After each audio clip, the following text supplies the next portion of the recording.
Welcome or welcome back to my channel. I'm Hannah Blackwell, and today I'm going to be bringing you my top 10 romances of 2022.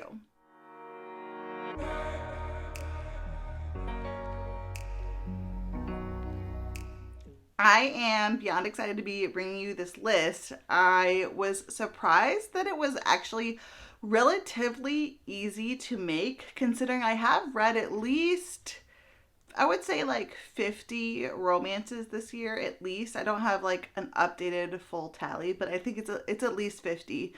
And these were definitely the top tier, cream of the crop romances, and I was able to put them in order. So both of my favorites of the year lists are going to be in order down to the top number one spot for both my romances favorites of the year and then my general favorites of the year, which won't include any romances on it. I'm pretty pumped to be bringing you guys these lists in order. I didn't think I'd be able to do that, but after some scrounging, after some scraping, after some hard thinking and some biting a lot of nails, I was able to do this. Before we get into this, I just want to let you know all of my social media is linked down below in the description if you want to follow me on Goodreads, Instagram, or Twitter.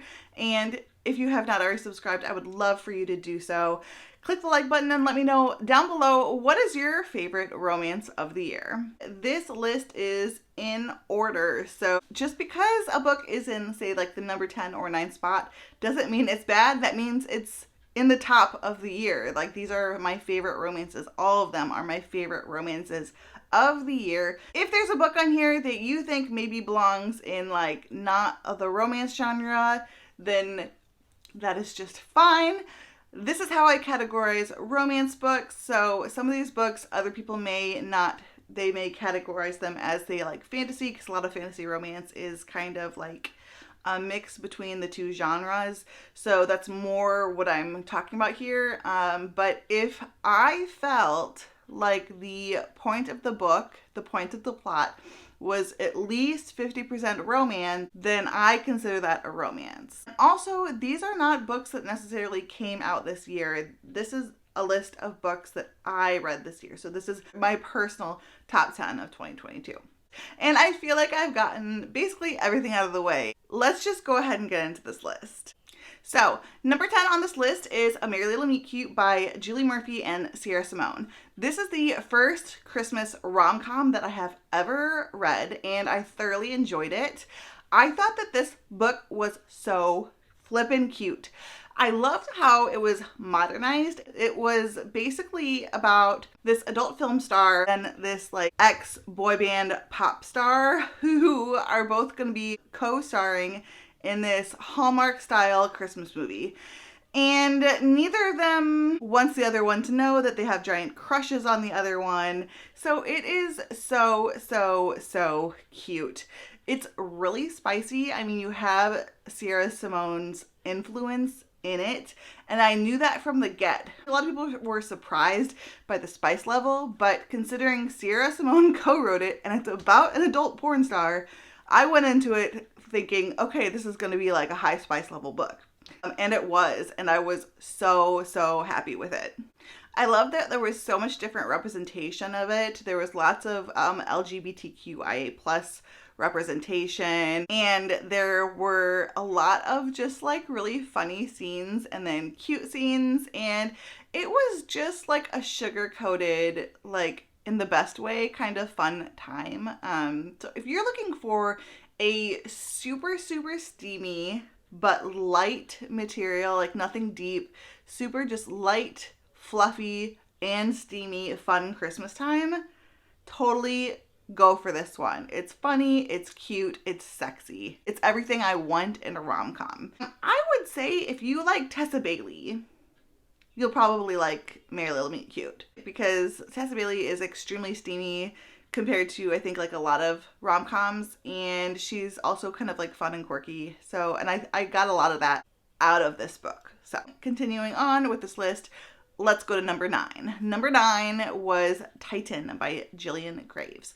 Now, you will notice that Titan, I think I actually gave 4 stars. There are some books on this list, I mean, that are like star rating doesn't have much to do with the position, because I may have rated something one time, but it stuck with me, right? So there's a lot of that on this list, and maybe their star ratings will get raised upon reread, but for now, I think I gave Tyson 4 stars, and I adored it. This is a daddy dom gargoyle monster romance, and it was amazing. We have our main character who is down on her luck. She needs money. She's a sugar baby, and that's how she makes money. And then we have our gargoyle, who him and his other gargoyle companions are supposed to be protecting this artifact. And he sees our main character one day and calls her in to meet him as like a potential sugar daddy.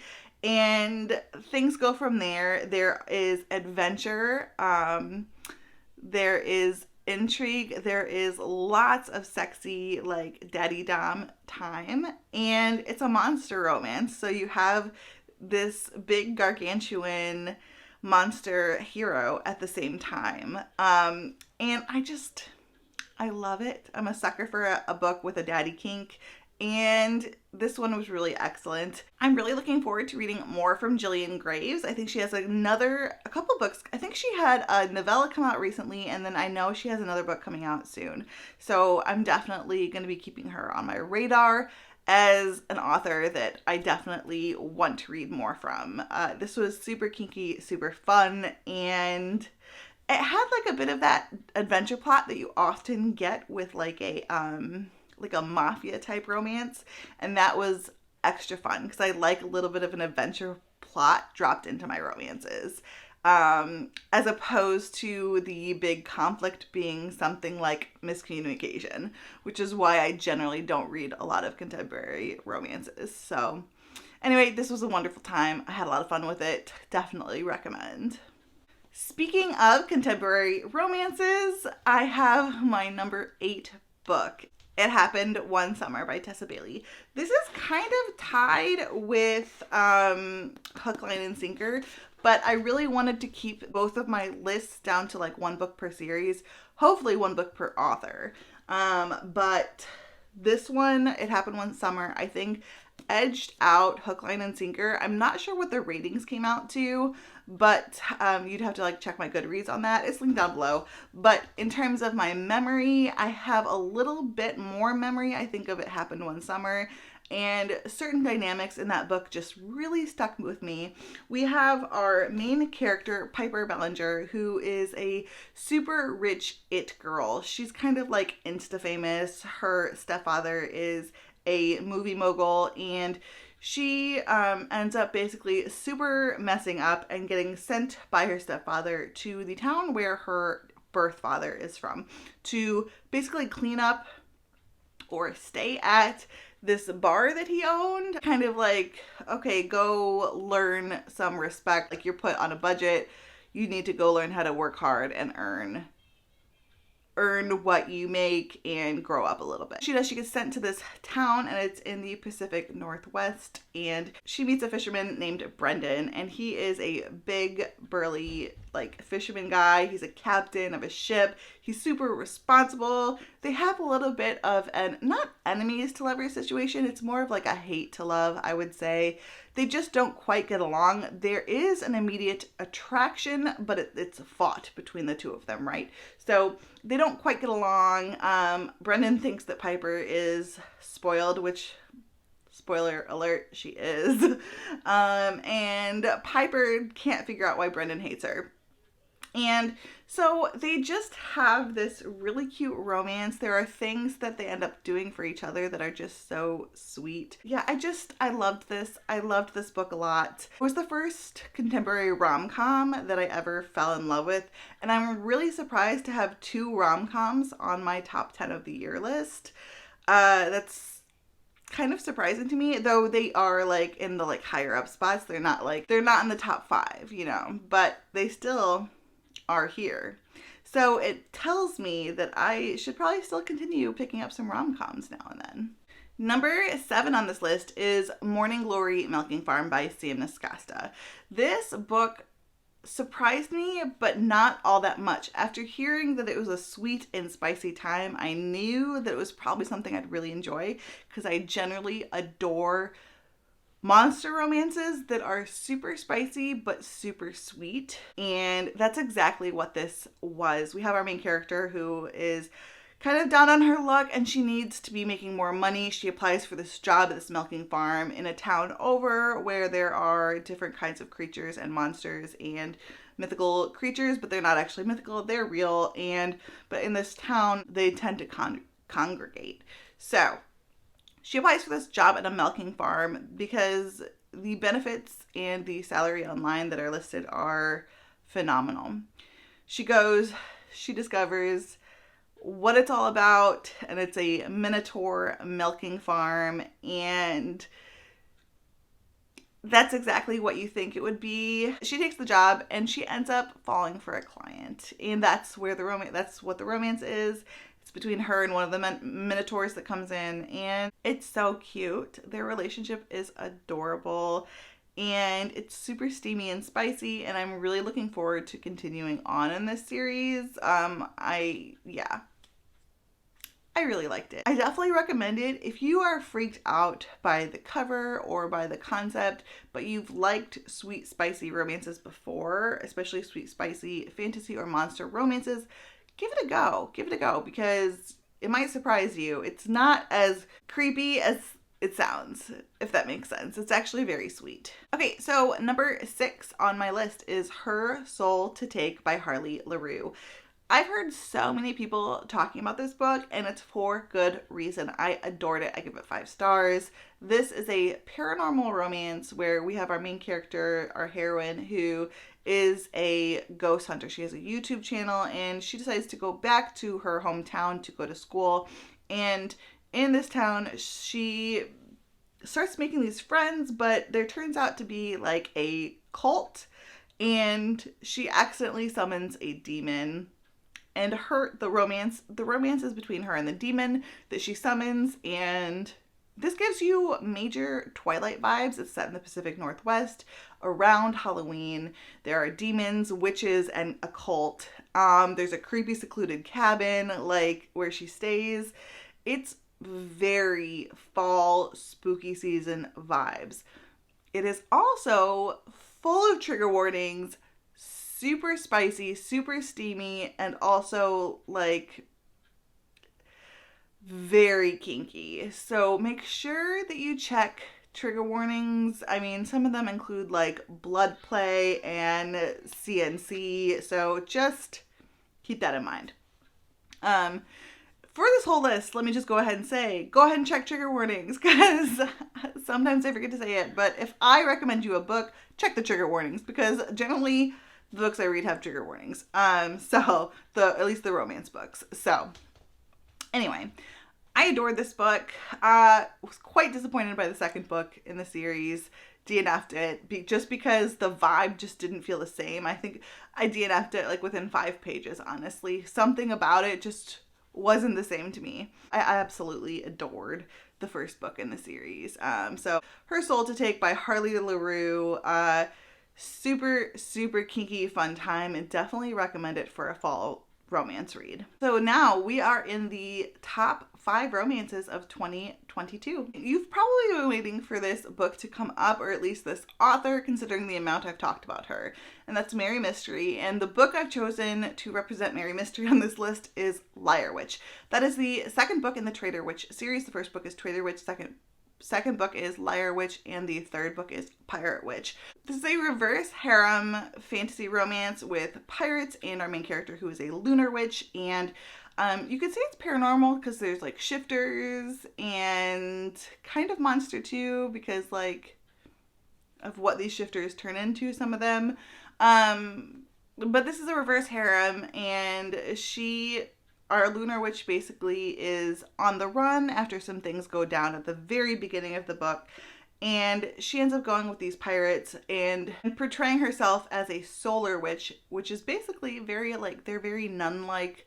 They cover themselves up, they don't party, they don't have intercourse. Like, they don't, yeah. They're super, super holy. And so she basically portrays herself as that to her future mates, and they are all different kinds of like fantasy creatures. I mean, there's like a vampire, there's a fairy, there's a warlock, there are shifters, there is a mermaid, so you got everything. I adored this series. The main character was so strong and so smart, and the adventure plot in this book was so strong. Like, it was just really good. This book was full of twists and turns. It was very fast paced. I think I read the whole series in a month, and I don't generally binge series, but that one just had me wanting to pick up the next book every time. And it was also extremely steamy and sexy, and it had everything that I want in a fantasy romance. I just couldn't complain. I really adored it. I'm now trying to go through Mary Mystery's backlist because she is definitely going to be one of my new favorite romance authors. I've just really enjoyed her books. She writes mostly why choose or reverse harem fantasy romances and paranormal romances. Number 4 on this list is the only Mafia romance that is on this list, and that is Mafia Mistress by Mila Finelli. This book had me. Yet another series that I don't usually binge, but it had me binging this series. There are 3 books in it so far. There's a 4th book coming out in 2023. And yeah, it was just wonderful. So the first book is Mafia Mistress, then there is Mafia Darling, that is the 2nd book, and then there is Mafia Madman, which is the 3rd book. The first 2 are a duology with one couple. The 3rd book follows a different couple, and the 4th book is gonna follow a different couple. I am putting the first book in this series because I think it was my favorite, but Mafia Darling was like right there with it, and it was just so good. We have our heroine was the daughter of a Canadian, like, Italian mobster, and she gets promised to the son of a mafia crime lord in Italy, and she doesn't want to go with that. She wants to go to college. She was promised that she could go to college, and so she's not having any of that. She tries to escape, ends up getting kidnapped by the head mafia crime lord, and whose son she's supposed to marry, and he basically is like, yeah, not happening, takes her over to Italy, and then decides that he's gonna have her for himself. It's so good. It is full of daddy dom kink. It is full of lots of different kinks, lots of different trigger warnings, and it's just top notch. I want to reread it. I adored this book. My absolute favorite Mafia romance of all time. There's no question. The Mafia Mistress and Mafia Darling duology. Just my favorite. My favorite Mafia romance of all time. So good. Number 3, we have Daughter of No Worlds. This is a book that I just read in December, so I'll be talking about it again on my December wrap-up. But yeah, number 3 is Daughter of No Worlds by Carissa Broadbent. This is the first book by Carissa Broadbent that I have read. I'm reading the 2nd book in the series right now, actually. And this is a fantasy romance where our heroine has been basically taken by human traffickers when she was a child. Her parents were taken off to basically go die. They were taken to these death camps, these mines, and she was taken to basically be trafficked, and she ended up being a sex worker. She finally saves up the money to buy her freedom, and when she tries to do so, things go terribly wrong, but she does end up escaping and getting to the city where she's trying to get, because in this city there's this order where, and she thinks that if she can work for the order, learn to use her magic, then she can then use the order's power to avenge her parents. None of that's a spoiler. It all happens early on. When she gets to the order, she meets Max, who is assigned to train her, but he does not want to. And so there is a romance between her and Max, and there is a plot as well that surrounds the order and avenging her family and trying to save those that were in the same position as she was, those who were trafficked, and just a lot. There's a lot going on, but in the best way. The writing is top notch. The writing, I don't think I've read as high quality fantasy romance writing since Sarah J. Maas. The writing style for me might even be a little bit better, but she has a beautiful writing style and it's very polished. And so props to Carissa Broadbent, props to her editors, whichever editors she hired for this. But this was just a wonderful, wonderful book, wonderful start to a trilogy. I'm really looking forward to continuing on in the trilogy. Like I said, I am currently reading the second book, and I thought that this was actually going to be number 2. I thought that Daughter of No Worlds would take the number 2 spot, but the book I just finished stole the number 2 spot from Daughter of No Worlds. And this one, I'll just go ahead and let you know, the number 2 spot is Gleam by Raven Kennedy. This is the 3rd book in the Plated Prisoner series, and wow, that ending, wow. I adored the direction that this book is going. I'm adoring the direction the series is going. The writing is not as much my style as Carissa Broadbent's. These two are like neck and neck. Like honestly, one day Daughter of No Worlds could feel like the second place and one day Gleam could. And like they're just really neck and neck. But I put Gleam in the number 2 spot. The writing is not necessarily my favorite, but the characters' story arcs and everything that happened in the plot in the second book and how much I was gripped, I had to give it the number 2 spot. I loved everything that was happening, and I just adored it. So I can't tell you, I know that's so vague because I cannot tell you what happened in Gleam because obviously it's the 3rd book in the series, but in the first book, which is Guild, we have a King Midas retelling. So our heroine is being held captive by King Midas. She's been gold touched and she's kept in a gilded cage. She cannot leave, and she thinks that she's in a good relationship, even though she's basically being abused constantly and treated like crap by everyone around her. And you don't really see the romance forming until the second book. You don't even meet the hero, I believe, until the very end of the first book. Yeah. So it's a very slow burn, and things don't really start getting going until the 3rd book between the hero and the heroine. So this is an ultimate slow burn fantasy romance, and I adored it. I have adored the journey that Oren has been on. Oren, I don't say character names very often when I give synopsis because I'm really bad at remembering names, so I just don't even bother, but I do adore the character arc for Oren. She's a pain in the freaking butt to read about in the first book, especially because she is so corrupted in the brain. She's so brainwashed, and that continues on, and you still see the effects of that brainwashing even into the 3rd book. I think that it's realistic. I think that Raven Kennedy did a very realistic portrayal of when you've been a captive of someone, that syndrome. I can't think of the name right now. I'll put it right here. But she does a really good portrayal of that, and I really liked the character arc, how it's been going so far. I'm really enjoying it. The hero has my heart. The hero has my heart. So that is number 2, Gleam by Raven Kennedy. Finally, in the number 1 spot, the number one romance that I read in 2022 was also one of the first romances I read in 2022, so you haven't really heard me talk about it.